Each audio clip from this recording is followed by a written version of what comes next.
Mi querido amigo Jorge, te agradezco mucho que nos des un espacio como el día de hoy, que es un 15 de mayo, y que en este segmento de Chas Pregunta, que son unos podcasts que lo que trata de cómo se llama, de lanzar al público y a los seguidores, es realmente pues el conocimiento de personajes como tu persona, y que antes de que grabáramos hablábamos sobre personajes jóvenes que también tú estás trabajando con ellos, en un libro que pues no tardarás en presentarlo a la luz pública y que realmente pues por el tema de la pandemia no se presentó hace un par de años como lo habías planeado, pero que hablábamos de las grandezas de Quetzaltenango y que increíblemente pues ya hay jóvenes que están construyendo esta ciudad en diferentes temas culturales, sociales, deportivos, y que el día de hoy pues vamos a platicar dos temas. Lo que ha sido el grupo de Prometeo, que lo fundas tú cabalmente en 1988, si no estoy mal, y vamos a tratar de aprovechar todo el conocimiento que tienes sobre algo que a los quetzaltecos pues debería ser inherente conocer. La fundación de Quetzaltenango un 15 de mayo de 1524. Bienvenido. Muchas gracias, Raulito. Te agradezco que me has tomado en cuenta para esta charla. Y es interesante porque la historia hay que vivirla, hay que estudiarla, hay que investigarla para ir entrando, ir conociendo muchas cosas. Voy a platicar un poco sobre el grupo Prometeo. En 1988, con un grupo que todavía asisten, no hemos dejado de reunirnos ni una sola vez, solamente para la pandemia, pues que se prohibieron las reuniones, pero durante todos estos años nos reunimos todos los miércoles de 8 a 10 de la noche. Y a fin de año pues hacemos un convivio, ¿verdad? Y descansamos para el fin de año y un poquito en Semana Santa y otros días en la feria y es nada más. Pero este grupo, además de que vemos temas libres, se puede decir, y variados, también ha ido creando una hermandad. Alguien decía que familia, muchas veces la familia no son los consanguíneos, sino los amigos.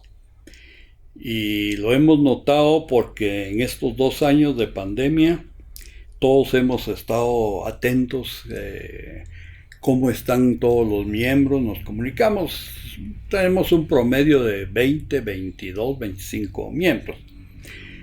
Desafortunadamente la pandemia pues se llevó uno de los miembros, que fue César Augusto Peña, que él vivía en Coatepeque y siempre que venía trataba de venir los miércoles para estar en grupo y para los convivios siempre estaba ahí. Presente, Entonces esa hermandad es muy importante.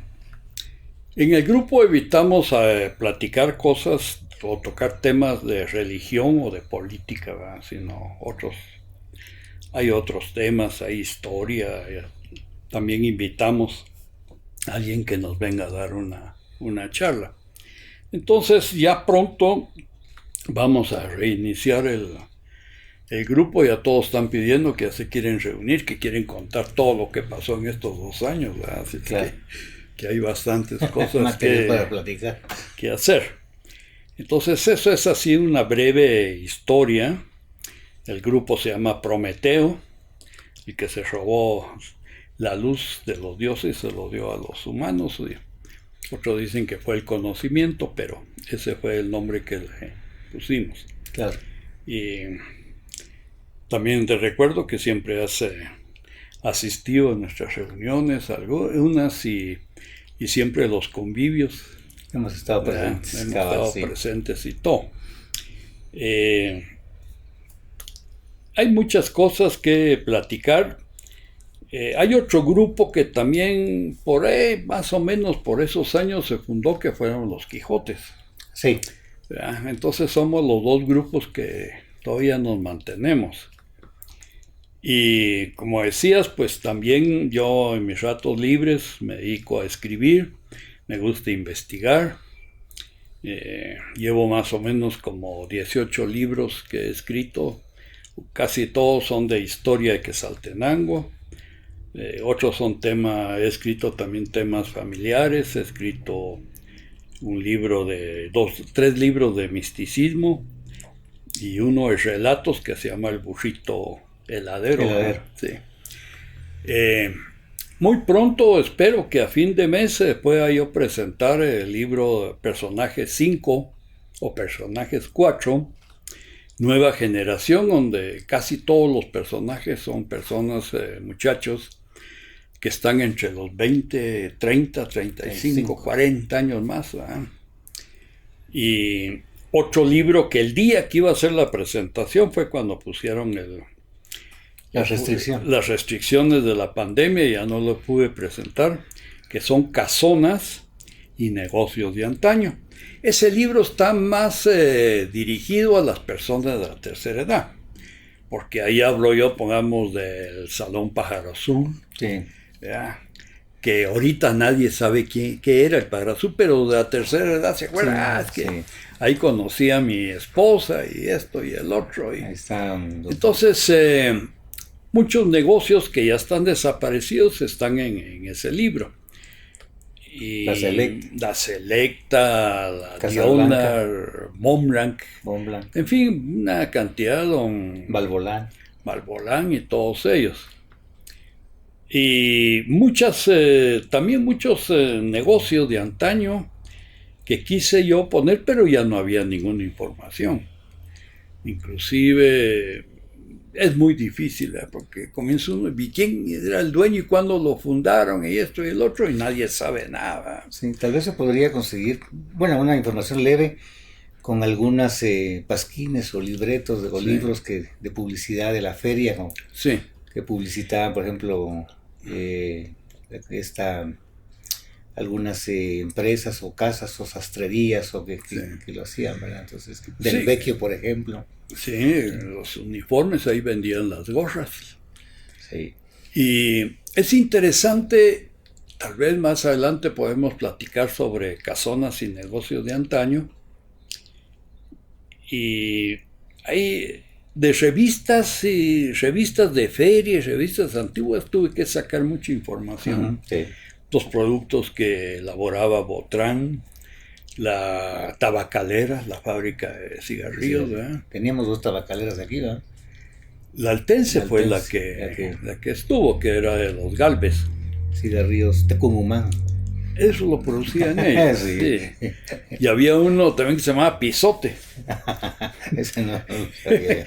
Que valía como 2 centavos la cajetilla. ¿verdad?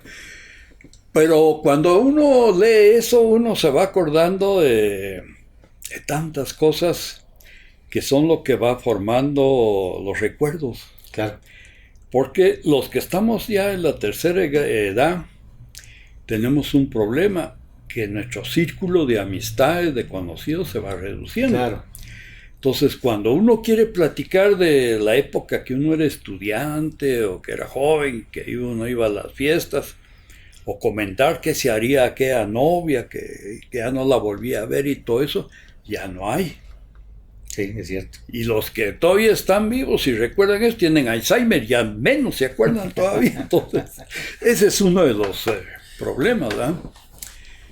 Principalmente las señoras, yo no sé, se les va mucho ya no se acuerdan de muchas cosas.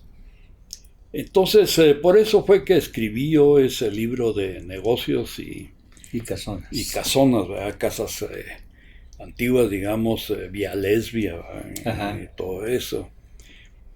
Y también puse la historia también de muchos edificios que son de la municipalidad, como Correos, en qué año se inauguró, cuándo se construyó y todo, ¿verdad? Porque son datos que ya no aparecen. Claro, claro. Esos son los 2 libros que quiero presentar, si se puede, a fin de mes o principios del otro. Y el otro es la historia es un librito de relatos más para jovencitos, que se llama El burrito heladero.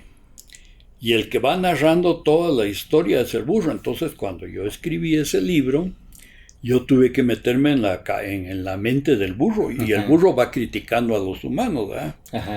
diciendo qué raros estos humanos que hacen esto y el otro y cosas así. Pues, pero yo tuve que entrar entre la mentalidad de él. Claro, y el burro termina siendo más sabio que los humanos, ¿verdad? Porque en esa mentalidad que uno encuadra a un burro como burro y que a veces es como un insulto para un humano, o sea, es burro, ¿verdad? Sí. Pero este burro terminó siendo... Pues, inclusive buscando ahí información en internet, y el burro es un animal muy inteligente. Ellos dicen ahí que es más inteligente que el caballo. Sí. Y es resistente y todo, tiene muchas cualidades. Y dice que a 4 kilómetros puede captar el resvolneo de otro burro. Un oído muy agudo. Sí, tiene un oído muy agudo. Entonces ahí disfruté.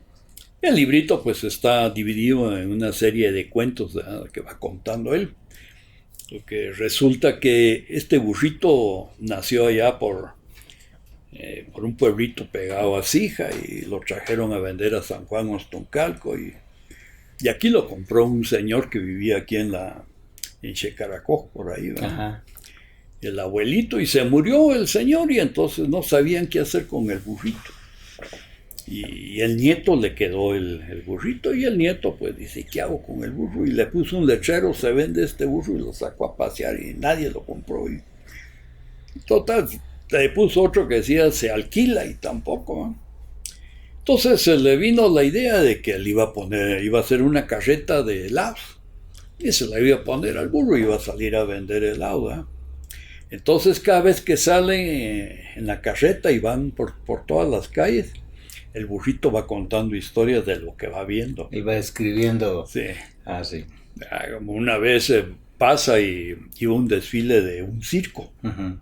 Y él ve una cebra, ¿verdad? Y se asusta, y un burro con rayas, ¿verdad? Con pachama.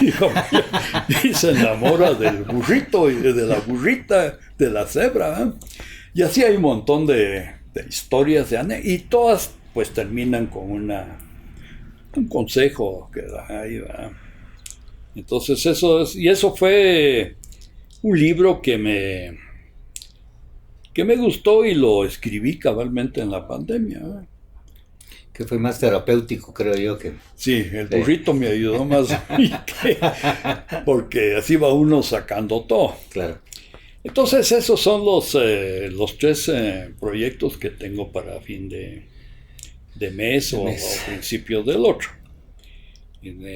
No sé qué otra cosa podríamos platicar. Pues yo creo que lo importante es como que también es aprovechando pues de tu investigación, de tu madurez y de tu compromiso que tienes como quetzalteco. El tema de lo que ha sido la fundación de Quetzaltenango, que es una refundación o una fundación, y que como tú mismo lo mencionabas, hay varias versiones, 3 versiones parece que muy acertadas, en las cuales pues hablan de todo ese tema de un 15 de mayo de 1524, y que nos gustaría que nos documentaras un poco, que platicáramos de ese tema, para poder entender realmente que estamos llegando casi a 500 años, son 498 años, y que en un momento dado es importante conocer todo lo que ha pasado durante esos 500 años, o anteriormente a esos 500 años, para entender a dónde queremos nosotros llevar a Quetzaltenango, ¿verdad? Sí, y si lo vemos, es una ciudad cosmopolita ya, es una ciudad en la cual pues han venido a vivir pues gentes extranjeras, alemanes, franceses, austriacos, cantoneses, pero también ha venido gente del interior, mexicanos, como lo platicamos en esa diáspora que platicábamos la vez pasada de los mexicanos que vinieron a Quetzaltenango. Entonces, nos gustaría que nos pudieras documentar sobre el tema de la fundación de Quetzaltenango 1524.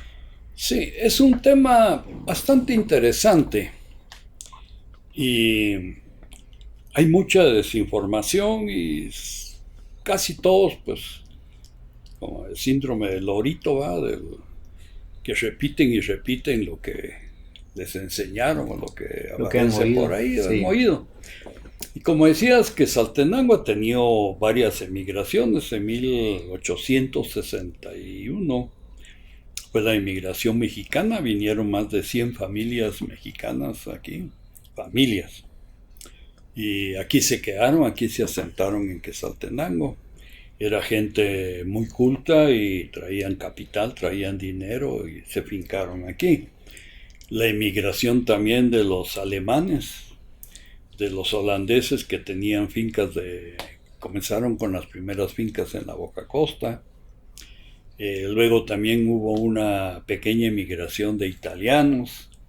Y actualmente, pues, Quetzaltenango, que es el centro del occidente, el pensamiento de las personas que viven de los municipios o de otros departamentos es venir a Quetzaltenango. Para estos días que pasaron de Semana Santa, yo observaba ahí estaba en un comedorcito ahí arriba del Usuleo y observaba a las familias que venían por sus trajes típicos, se veía que venían de lejos, de otros pueblos. Con qué gusto y admiración veían todo, ¿verdad? Se notaba, ¿verdad?, que para ellos venir era un paseo, pero un paseo. Y se notaba, las mujeres venían con traje nuevo. De estreno. De estreno. ¿Ya? Se veía el traje, los colores y todo de la tela, era estreno. Porque cuando yo era patojo también estrenábamos para Semana Santa. Para Navidad. Estrenábamos y también zapatos y el tacuchito, porque antes le ponían a uno su saquito para los días, ¿verdad? Sí, sí. Entonces todas esas cosas es interesante, es parte del folclore urbano que tenemos aquí. Ahora, remontándonos un poco a la historia de la fundación, hubo una polémica en tiempo de Diego López, que fue alcalde de Quetzaltenango, porque había un grupo que decía que la fundación había sido en 1524 y había otro grupo que decía que había sido en 1529. Hicieron una consulta a la Sociedad de Historia de Guatemala y ellos dieron un veredicto y decían que en 1529 había sido la fundación, que fue un error paleográfico de que el 9 estaba abierto, un poco abierto, y lo tomaron como 4. Y así se vino. Entonces, y así se ha quedado, claro, ha prevalecido más de 1524.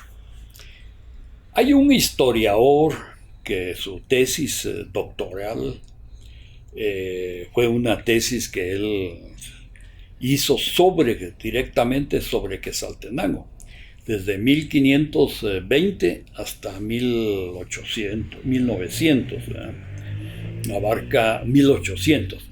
Abarca todos esos años, muy minucioso, y va de día por día describiendo con documentos, con investigaciones, estuvo en todos los archivos, y él decía que en México, en la capital, en los archivos mexicanos hay más información que inclusive aquí. Estuvo también en Sevilla, en España, haciendo estudios de investigación. Él se interesó en Quetzaltenango, él es mexicano, porque también tenía amistad con una señora que es doctora en arqueología, que es Belén Méndez Bauer. Ah, sí, que es nuestra amiga quetzalteca. Sí, ella es de aquí de Quetzaltenango y ellos dos son muy amigos. A través de ella me enteré yo del libro que escribió, que es su tesis, ¿verdad? Y verdaderamente es una maravilla, porque el libro que él escribió se llama Historia de Quetzaltenango 1520-1825, por Jorge González Alzate, ¿verdad?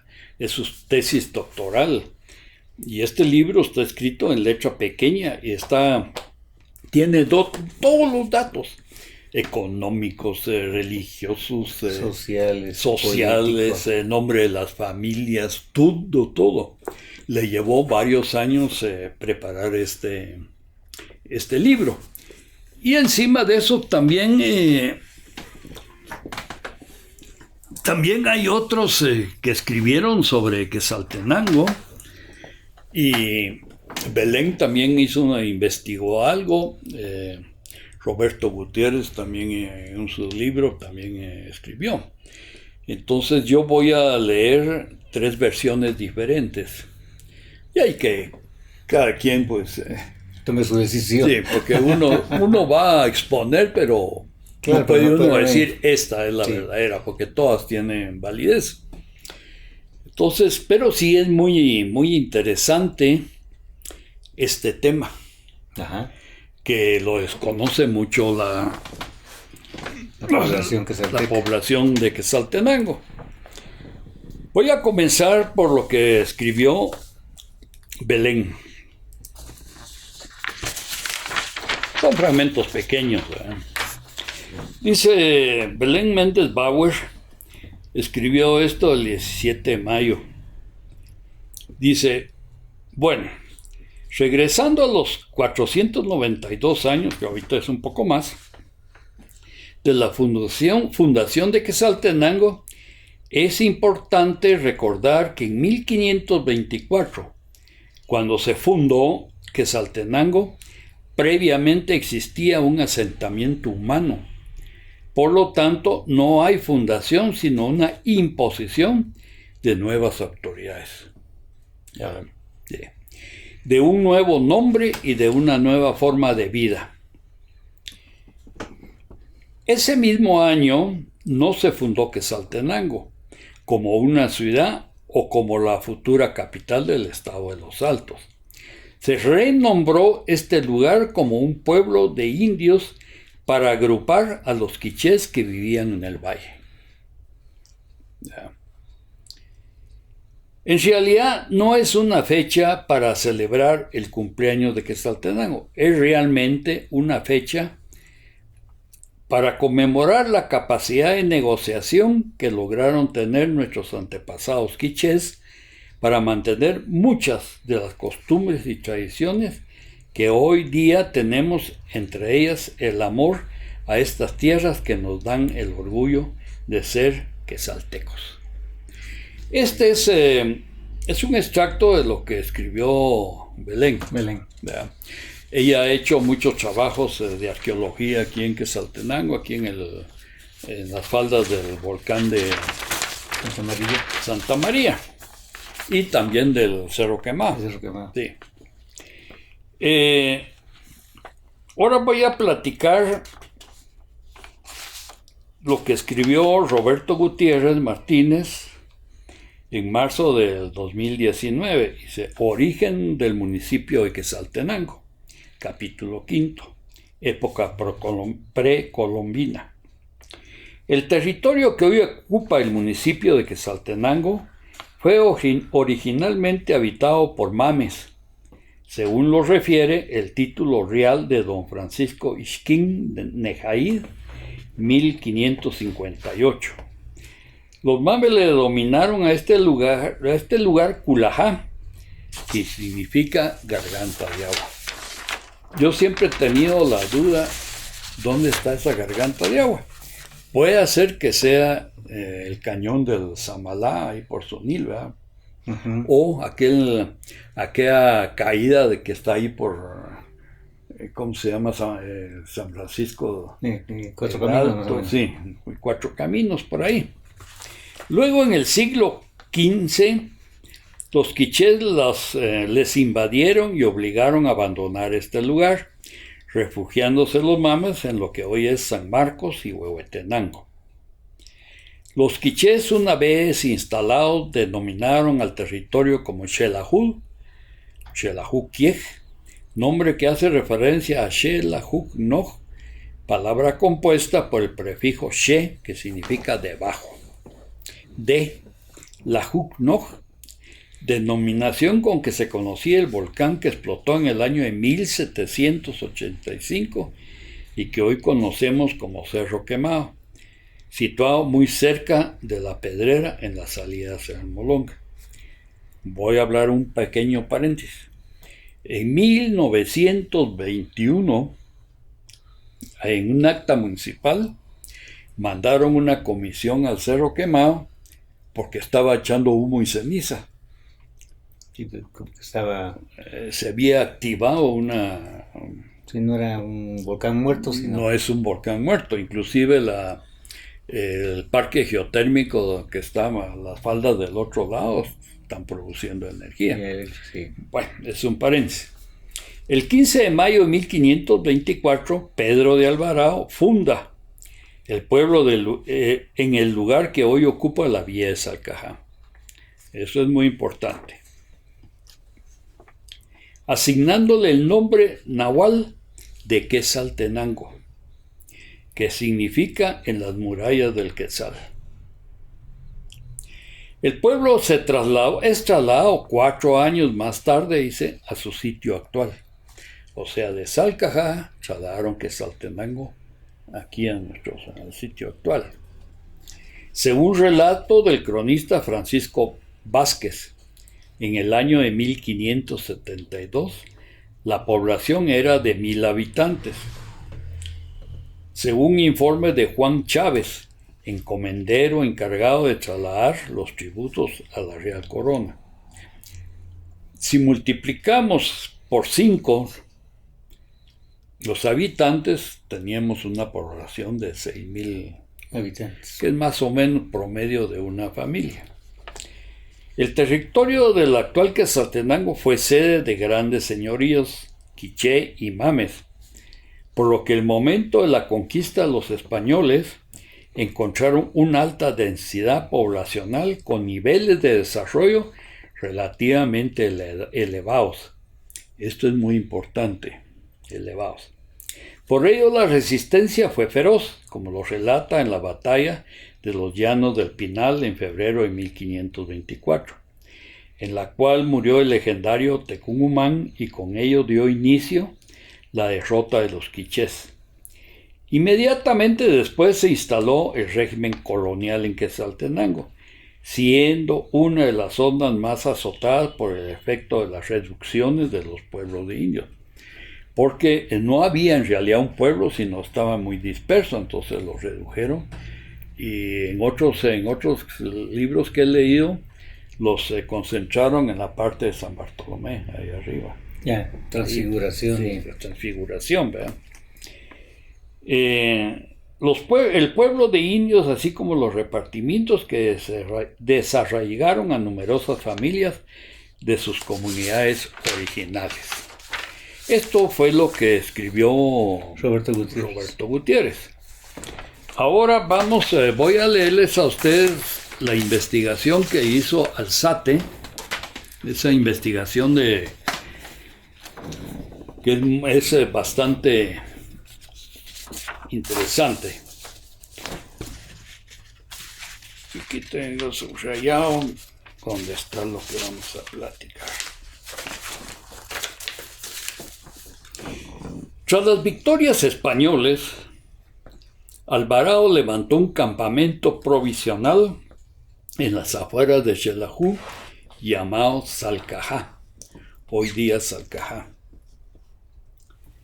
Mientras que consideraba la estrategia a seguir, resolvió establecer ahí una ermita dedicada a la Virgen María, la que puso bajo el cuidado de uno de los frailes que acompañaba la expedición. De acuerdo con las fuentes de este altar, que los primeros nativos quichés fueron bautizados, incluido muchos principales, patriarcas o jefes de linaje de aquí. Ya. En ese mismo libro él hace mención de los apellidos que les pusieron a estos personajes, que eran como 6 o 10, que todavía encontramos ahorita esos apellidos que vienen desde que los bautizaron, me han considerado. El campamento fue nombrado Quetzaltenango, lugar de quetzales, por los auxiliares mexicanos que habían acompañado la expedición de Alvarado. Más tarde, después de forzar la rendición de la capital quiché, Cutatlán, y antes de proseguir rumbo a Izinchen, Alvarado nombró a uno de sus tenientes, Juan de León y Cardona, como comandante de la guarnición de Salcajá. 5 años después, la pequeña fuerza fue trasladada al cercano Xelajú. Ya. O sea, 5 años después se los trasladaron para acá. Desde entonces fue conocido como el pueblo de indígenas del Espíritu Santo de Quetzaltenango. Por la fecha que coincidía. Sí. Sin embargo, es notar que hasta hoy en día los residentes se refieren a la ciudad como Xela, diminutivo de Xelajú. Mientras tanto, Salcajá y las tierras aledañas se convirtieron en la propiedad de Juan de León y Cardona y descendientes. Esto, después voy a explicar por qué fue que trasladaron la ciudad para acá. En 1526, dice, la rebelión se había extendido al altiplano occidental, una rebelión que hubo, donde muchos quichés cerraron filas con los cachiqueles. Sin embargo, los pueblos de Quetzaltenango y Totonicapán se negaron a unirse a los rebeldes, uniéndose entonces a los españoles con provisiones y hombres. Los cachiqueles con los españoles. Sí.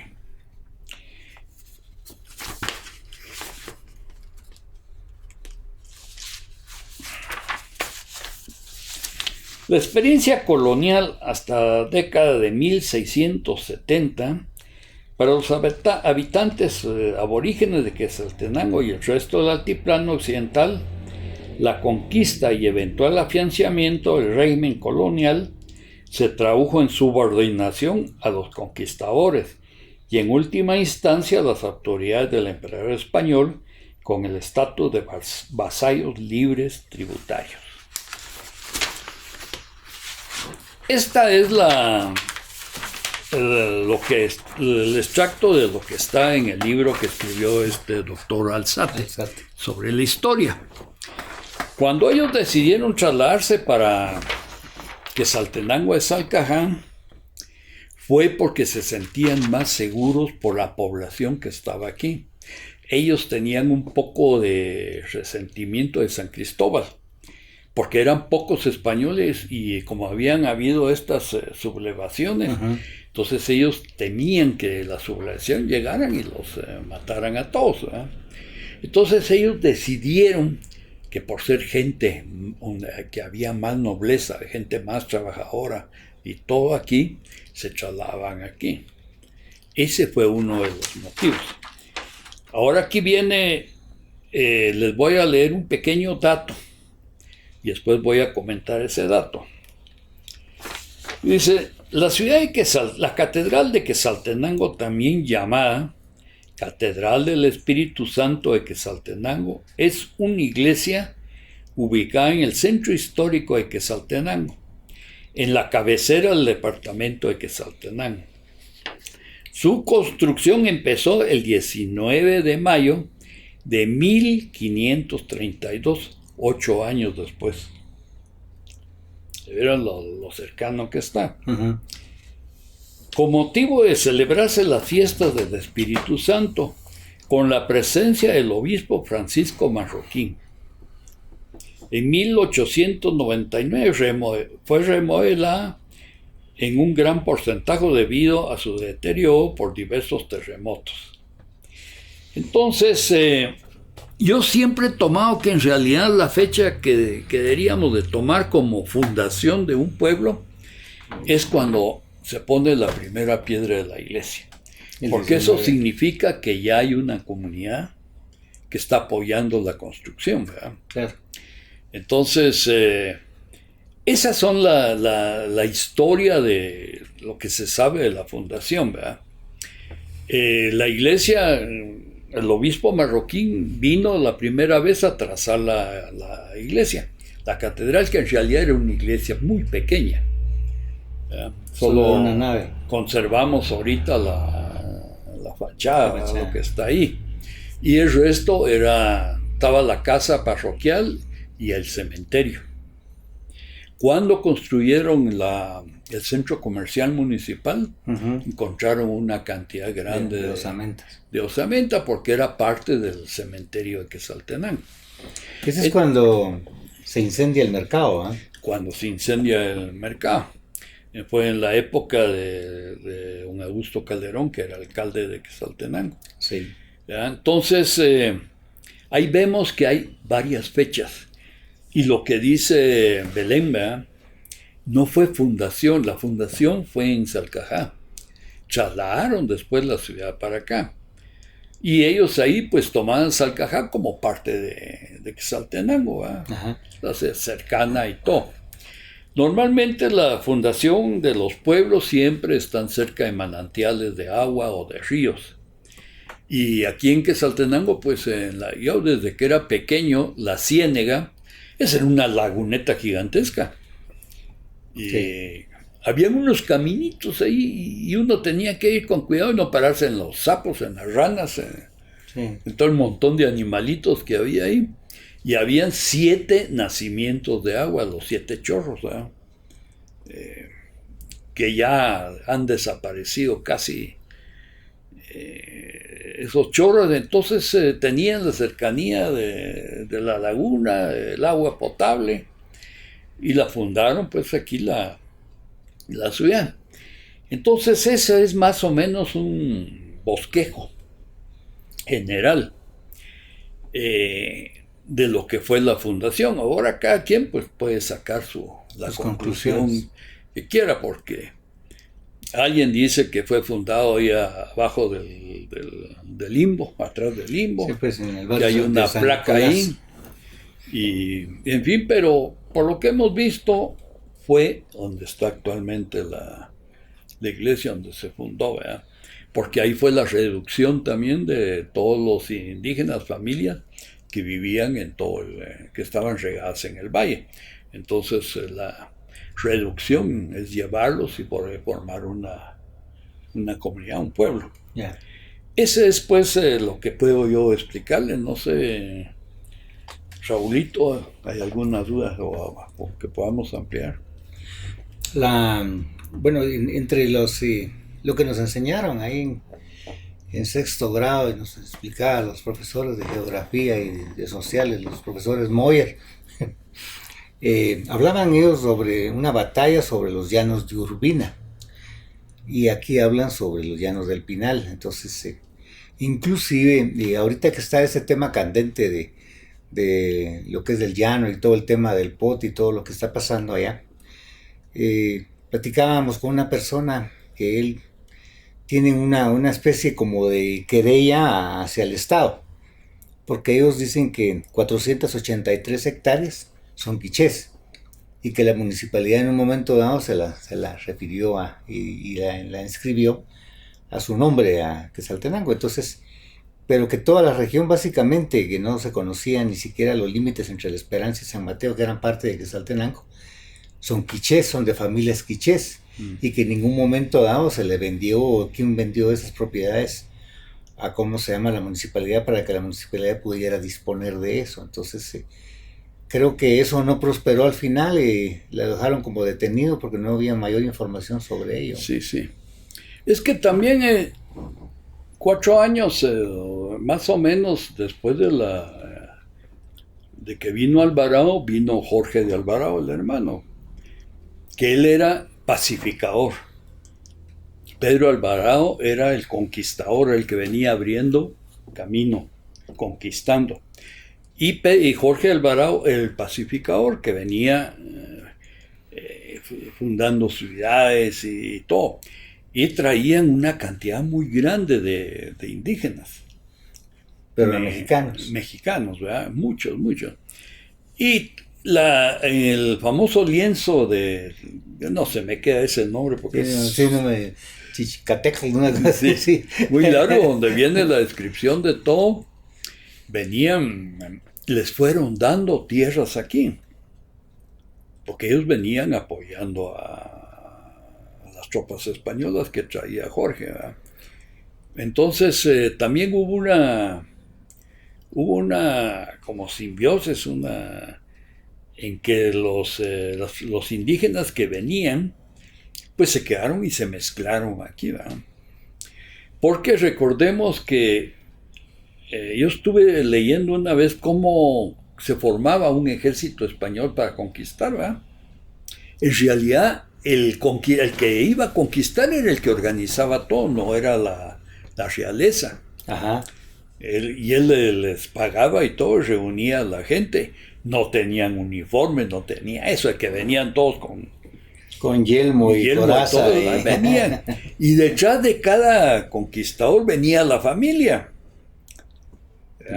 Venían detrás de todavía en la guerra de secesión de Estados Unidos.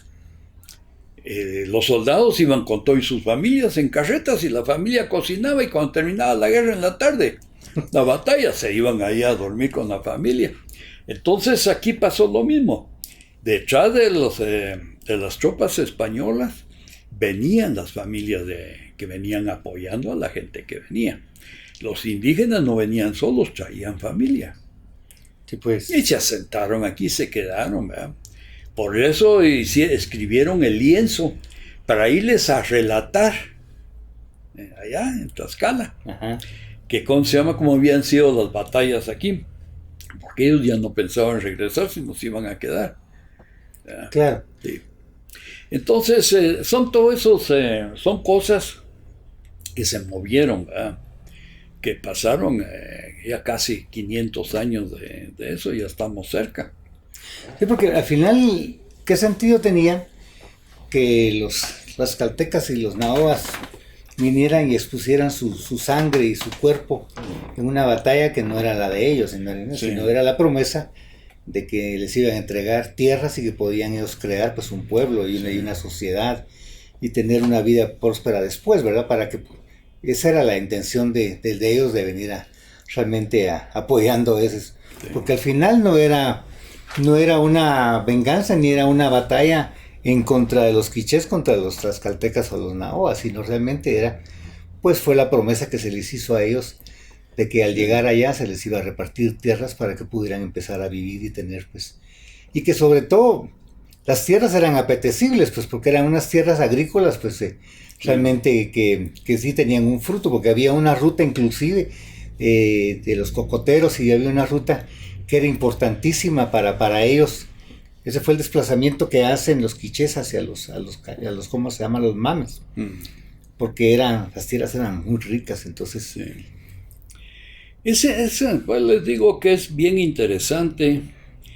Este libro no se localiza, no se encuentra aquí en Quetzaltenango. A mí me lo recomendó Belén y por medio de ella lo logré bajar de internet. Y me gustaría mucho que algún día a la municipalidad le dieran un reconocimiento al doctor, porque verdaderamente el libro es minucioso, pero minucioso. ¿Él todavía vive? Sí. Ya de edad de... No es tan grande. E inclusive en el libro encuentra uno los nombres de muchas familias indígenas, los negocios que tenían. Aquí Quetzaltenango se caracterizó por exportaban mucha ropa, ropa típica de tejidos, que dice ahí que los iban a parar hasta Comitán y muchos pueblos lejanos. Y otro de los grandes negocios que tenían es que todos hacían cucha, ¿sí? Sí, pues. Hacían el alcohol, ¿verdad? Las bebidas espirituosas. Bebidas espirituosas. Y hay algo ahí que habría que profundizar más, pero los quichés de aquí, de Quetzaltenango, supieron manejar más la invasión. Y ellos decidieron mejor acercarse más a los españoles y aprovechar, ¿verdad? Y se dejaron bautizar y cooperaron con ellos. Entonces los españoles les dieron, estos que fueron bautizados y que les pusieron sus apellidos españoles, les autorizaron que podían montar caballo. Pues. Porque solo los españoles podían montar a caballo.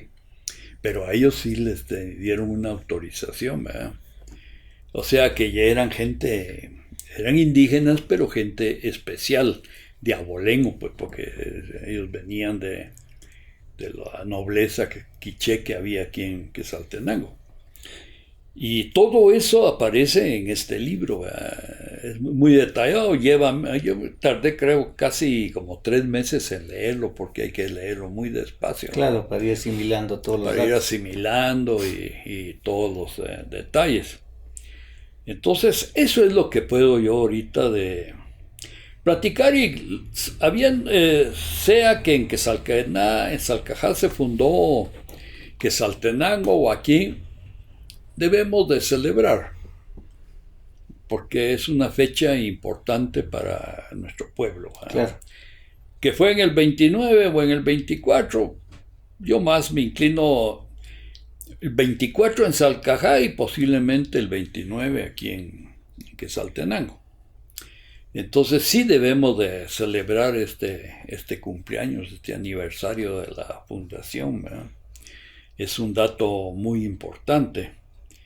No sé yo si hay alguna otra, algo más que podamos platicar, Raúl. Bueno, creo que lo que tú dices de realmente que los quetzaltecos deberíamos pues involucrarnos más, porque Quetzaltenango tiene mucha historia, ¿no? Entonces, parte del trabajo que tú has hecho de compilar, de investigar, de documentar, de tu propio peculio, porque no hay ninguna casa editora que apoye eso, pues o sea, y los libros pues que tú has hecho realmente han sido una aportación cultural para Quetzaltenango y que ha permitido ser también libro de referencia para universidades y colegios y todo, donde vamos entendiendo pues todas las aristas que tiene Quetzaltenango en su grandeza, pues. Y no es porque seamos localistas o porque Quetzaltenango nosotros pues nos sintamos tan orgullosos de, sino que Quetzaltenango realmente, cuando uno revisa cualquier libro de historia en Guatemala, aparece un quetzalteco. Aparece un quetzalteco de una u otra manera. Sí. Hoy los últimos quetzaltecos que han aparecido tal vez no han sido los mejores, pero están insertos dentro de la política, están insertos dentro de las decisiones de país en autoridades. Las tenemos pues en una PDH, lo tenemos en otras, y hemos tenido, haciendo mención, pues a personajes que realmente han escrito la historia de Guatemala. Sí.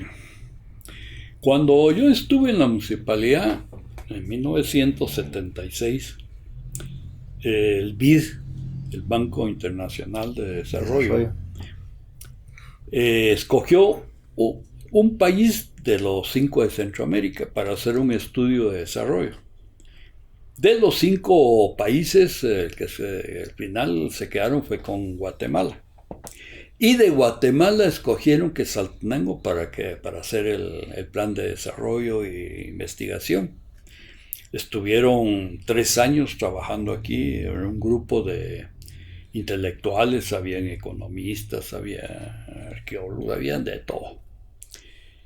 Y al final, a los 3 años, pues se entregaron todo el trabajo, era una cantidad de documentos, libros, bastante. Y un resumen. Y en el resumen decía que Quetzaltenango, ellos lo consideraban que iba a ser el centro de servicios de todo Guatemala, que todo el occidente iba a incidir en Quetzaltenango, que Quetzaltenango industrialmente no le veían potencial por los ejes de desarrollo y de los mercados, pero sí de servicios.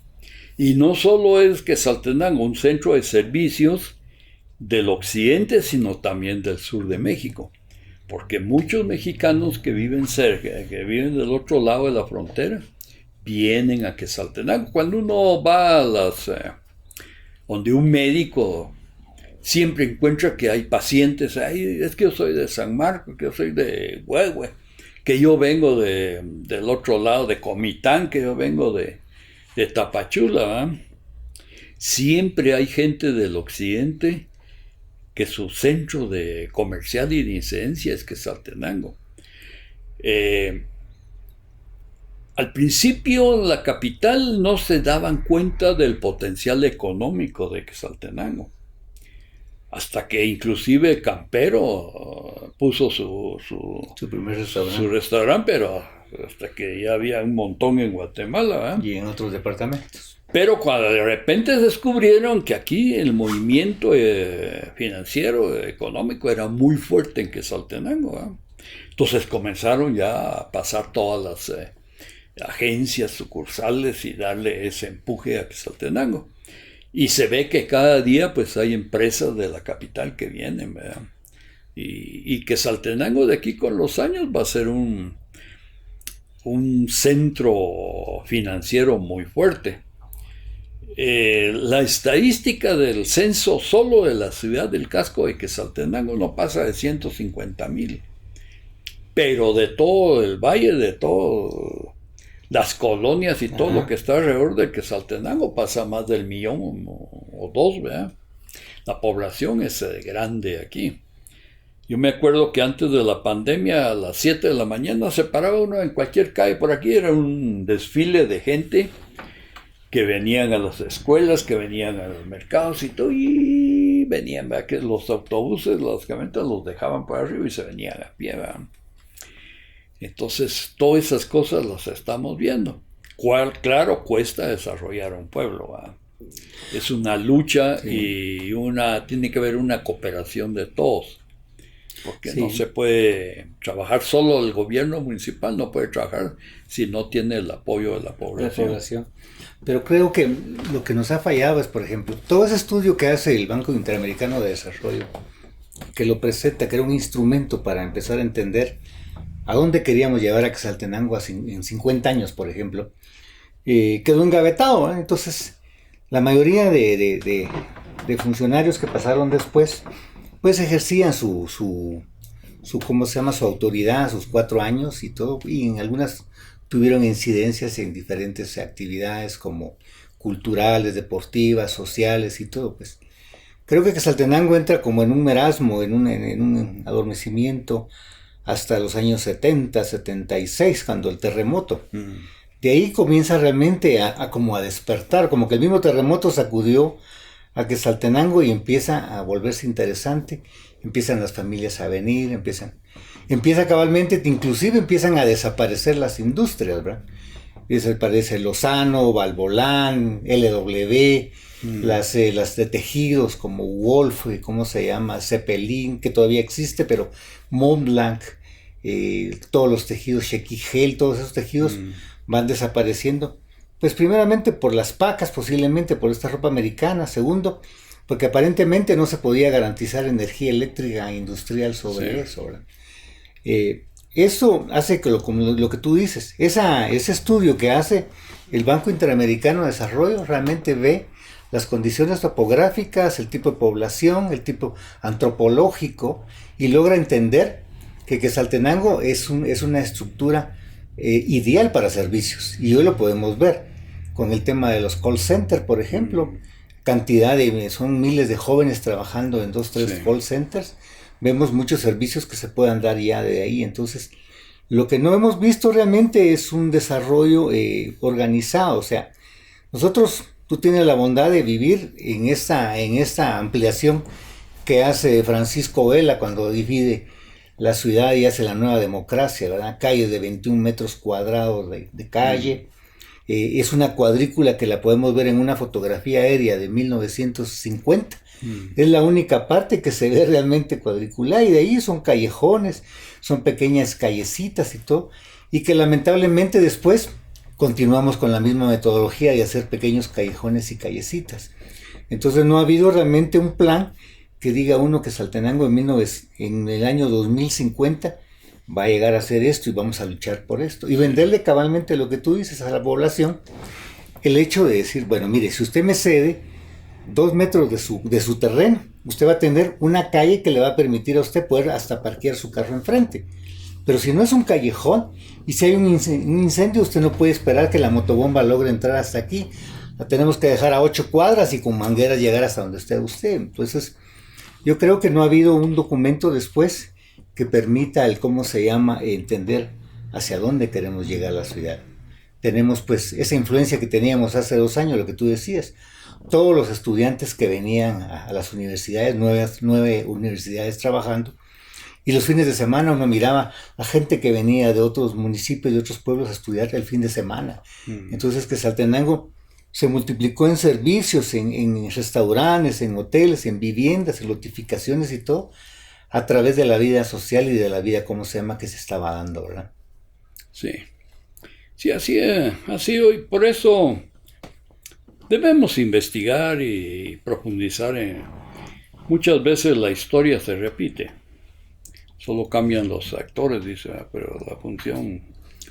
Entonces debemos sacar un poquito, ver cómo se desarrolló. Claro, en aquel tiempo la ciudad antigua, pues el casco antiguo de Quetzaltenango, pues también por un lado es un casco que atrae al turismo, porque ver calles torcidas no en todos los lugares Claro, se ven, ¿verdad?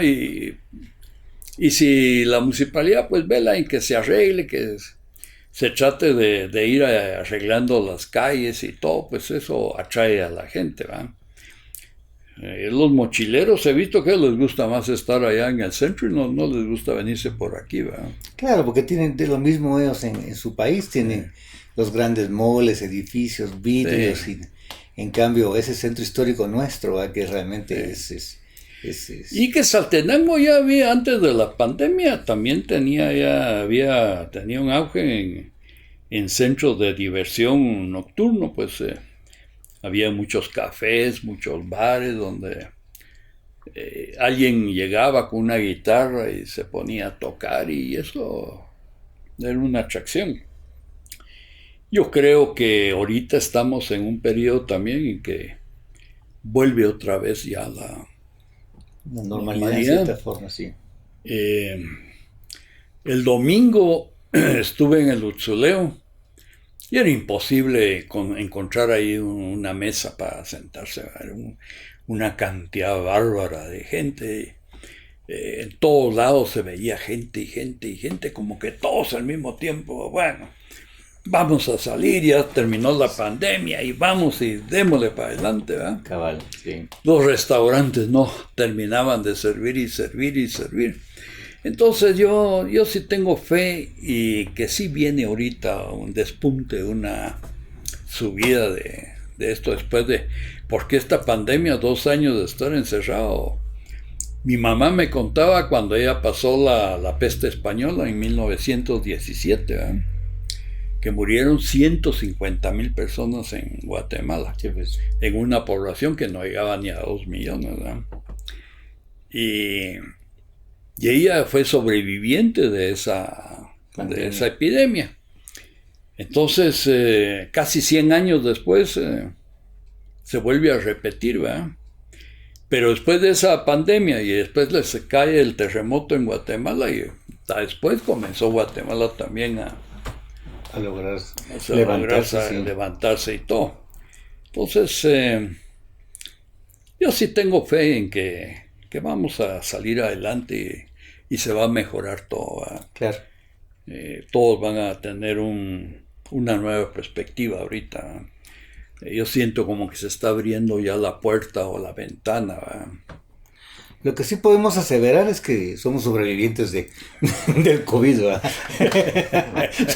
somos testigos Bueno, después de ver tantas personas, amigos y familiares que fallecieron, pues dice uno verdaderamente... Y la cantidad que ahora ya platicando uno con todos los vecinos, comienzan a decir que a mí ya me dio COVID, a mi hermano le dio COVID, a mi papá también, o sea, a todos les ha dado COVID. Claro, claro. Así es que yo creo que hemos platicado un poquito de todo. De todo. Y pues, de la fundación y muchas cosas interesantes, Raulito. Pues cabalmente llegamos al tiempo. De una manera muy especial y con todo el corazón, como quetzalteco que soy y amigo tuyo que me jacto de ser. Te agradezco tu tiempo, te agradezco tu conocimiento, y lo que más agradezco realmente es el compromiso que has tenido toda tu vida como un buen quetzalteco. Fuiste nuestro alcalde un tiempo también, que fue una alcaldía accidental, pero que realmente llegaste a ser alcalde, y que pues tu gestión en ese momento pues, fue muy importante para Quetzaltenango. Y luego, pues, a través de esos 34 años donde has ido formando pensamiento, carácter, la búsqueda de la verdad y la anulación de, ¿cómo se llama?, de la ignorancia, a través del grupo Prometeo, que es que yo soy parte de él, quizás uno de los más patojos que está ahí, pero que, pero que realmente se siente la hermandad, como tú dices, ¿verdad? La preocupación de cada quien, cómo estamos, qué estamos haciendo, y que añoramos y esperamos volvernos a ver los miércoles nuevamente para poder seguir construyendo una Quetzaltenango, que es la que tanto amamos, ¿verdad? Y sobre todo en tu familia, que tienes personajes insertos. Yo vi la fotografía ahí de Mariano Valverde, que es tu pariente, don Rodolfo Robles Valverde también es tu pariente, o sea, vienes de una estirpe, de una cepa de muy buenos quetzaltecos que le han dado un gran nombre a Quetzaltenango. Muchísimas gracias, Jorge. Gracias, Raulito, por palabras, y agradezco de todo corazón, y pues llegamos al final. Gracias. Gracias.